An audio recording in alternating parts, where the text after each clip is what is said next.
মৃত্যুর সময় যখন মানুষের আত্মা বের হতে থাকে তখন তার কাছে 5 জন ফেরেশতা আসেন। প্রথম ফেরেশতা তখনই আসে যখন তার আত্মা শেষ নিঃশ্বাস পর্যন্ত চলে যায়। তাকে প্রশ্ন করে, আজ তোমার শক্তিশালী শরীর কোথায় গেল?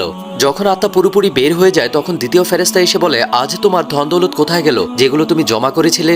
আর যখন জানাজা উঠানো হয় তখন তৃতীয় ফেরেশতা এসে বলে, আজ তুমি এতটা লম্বা সফরে বের হয়েছো যা তুমি এর আগে কখনো করনি। আজ তোমাকে এমন ঘরে শোয়ানো হবে যেখানে নিঃশ্বাস নেয়ারও জায়গা নেই।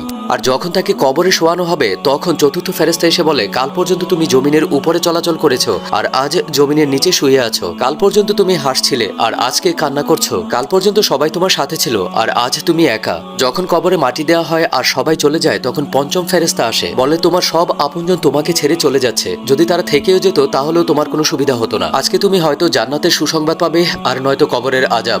আল্লাহ আমাদের সবাইকে কবরের আযাব থেকে মুক্তি দান করুন। আমিন।